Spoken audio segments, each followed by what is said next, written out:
Started with reservations as a big push years ago, and moved a lot of our traditional walk up to a counter and purchase a ticket into online web bookings and things like that. We went on to user apps, dispatch, social media, customer care, quality assurance, crisis management, marketing, safety, and monitoring. So going through each one real quick, our national reservation system is pretty impressive. We do still use phones, so that helps everyone who's comfortable with that. You can call 1-800-BLUE-VAN or the executive card number there. Those numbers are probably outdated. We handle thousands and thousands of calls a day. Seems like every day it goes up. Automatic voice response unit, or IVR, is also something that's come a long way in the last few years. Essentially, instead of waiting for the operator to take your call and book your reservation, we've got a lot of time and money invested in an automatic system for that. Right now, we're currently pushing probably 55 to 60% of our total reservations coming in from the internet, and that program continues to be more user-friendly and keep going. iPhones, mobile apps, that goes up. Again, the numbers change almost daily, so they keep going higher and higher. Same idea as the internet, but essentially now people who are frequent business travelers in particular download the apps and book their rides conveniently through our apps. One of the biggest changes, and I didn't have a graphic, so I apologize, lately, is our self-check-in. What that does is when people get off the plane or as they land and turn their phones back on to off of airplane mode, they get a text message and are allowed to check in immediately from where they're at in the airport. This saves them the time of walking to the counter and checking in there and then waiting. And the nature of our product, which is shared ride, we do have a little bit of a wait. We try to keep it under 15 minutes at all times, but if you can spend that 15 minutes walking from the gate, grabbing your bag and getting to our counter, all the better. You basically get right on a van. So it's a very big tool, very popular. All the people who are capable of using it right now, we're getting almost 70% capture. So those with smartphones who booked online and gave the proper information with flight details, we're getting a very high percentage of them, and they all seem to love it. So hopefully that'll continue to grow. One of our biggest competitive advantages in our particular business is our automated dispatch system. It is proprietary. Putting together shared ride is a very complicated process. It's a little more complicated on the inbound to the airport as opposed to the outbound. We have to coordinate times of people, locations, and make it a reasonable trip. Otherwise, they would never choose to use our product. In return for a savings, they do give up some time. However, that has a value, and we would not interest the public if we took too long. With that, we get GPS, everything we can do from credit card processing in the vehicles or anything else, and it really keeps people engaged in our product up to date. One of the things we think in particular locally that differentiates us from a lot of the Ubers and other things of the world is our customer care. You can't call Uber and find your phone when you lost it in the cab. You don't get those nice touches where you get to talk to someone. It's not always ideal in the terms of what we're doing every day, but we do have a national customer care product. We do have local people as well who can handle that. We respond. We get turnaround within 48 hours to all of any issues or complaints. Fortunately for us, we have a good product here, but most of the time it's a lost item or similar type things.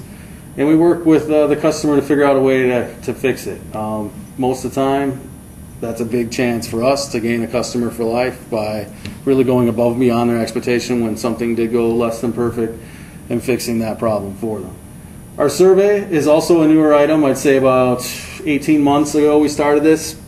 We used to have a yearly survey that kind of went away. Now we have one that every customer, upon completion of their ride, if they had provided their email, essentially gets emailed a survey. And we're drawing a huge number there. I'd say, at least in our market, 5 to 10% of our customers are providing feedback on the surveys. It's not always wonderful news, but it is valuable news all the time. And to be shocking, it turned a lot of our preconceptions on their head. We had a lot of, perhaps it would be the drivers that were the worst score categories, whatever, and it turned out, without a doubt, the drivers score the highest, which made us really proud.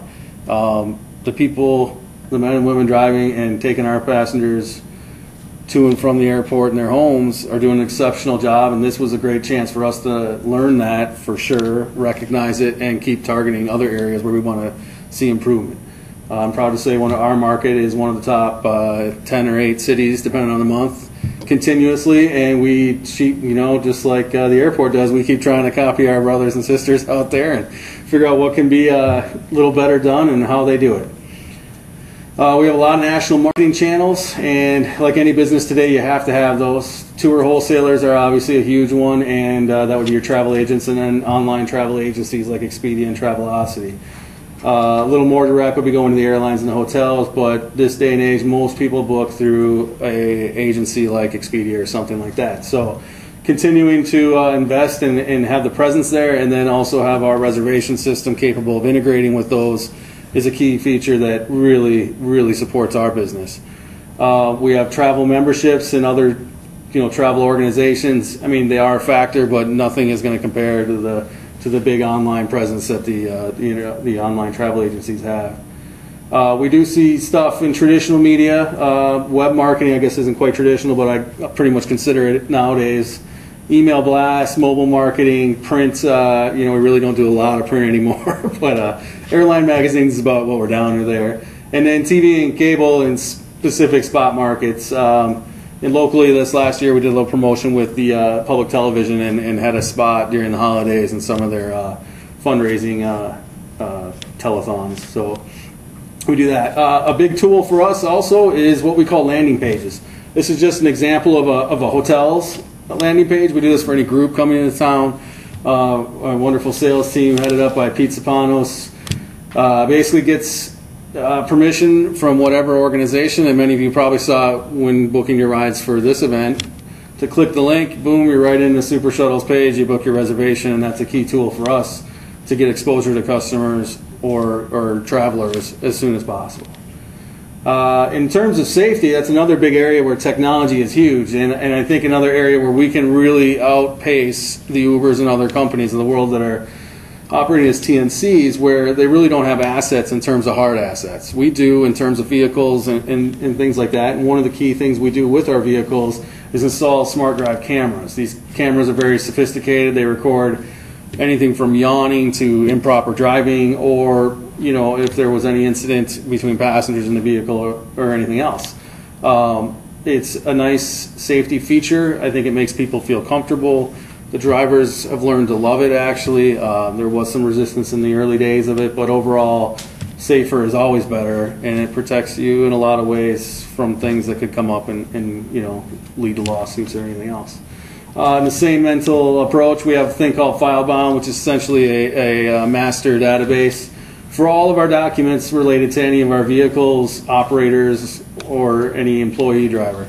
And what they are is expiration dates from anything from driver's license to DOT medical cards. Every single thing we could ever have immediately goes into here, including, of course, the contracts. But what comes up is anything that's out of date for any specific spot, any driver, whatever it is, we immediately get alerted 60 days before to make sure that it doesn't go expired and have someone who's not currently licensed or some similar item pop up. And then I kind of look at everything as that's a lot of great tools, but we got to know how to use them. And that's where we come into an e-learning platform we use that our company has been able to develop within e-learning itself. And we have a lot of courses that are specifically targeted at National Safety Council training, DOJ approved for ADA training, courses on how to use our own technology, including orientations and things like that for employees. So that's become a very valuable tool in making sure everyone in our company who needs to know how to use the technology is able and capable of using it. Overall, it's just a quick snapshot. They go in there and they get to go see their courses. And then one of the most important things I feel that we gain out of the technology is that we get to become a more involved partner of the airport. Ironically, we are an active member of the CSAC, and it's a wonderful, wonderful thing. We met so many of our fellow partners in the airport, whether they're running restaurants or anything else, and we get to meet more of the people behind the scenes at landside. We also proudly partner with the MSP Airport on what is called the ACERT, which is the emergency response team. We have a lot of vehicles, we have a lot of capability of mobilizing people, so if we ever have the need, they know they call us and we can get them to a prearranged staging spot, whether it be a parking lot at the Mall of America, and make sure everybody's in a safe position, or divert incoming traffic if there's ever a threat or an issue in the airport. We're the only ground transportation operating counters at both terminals as well, so we like to value our relationship, but hopefully we get valued in return. We also like to always see things progressing in our world. We commenced our revenue share essentially via loop fees, and try to keep moving that a little further every year if we can. What we're trying to do is make the partnership more valuable for both parties, and keep growing both sides of that. Like I mentioned before, we always try to keep our wait at under 15 minutes. We've consistently done that since 2011, and that's something that makes our product a valuable one for us, but also to the airport in terms of generating revenue and everything else. And that's pretty much SuperShuttle and the use of technology.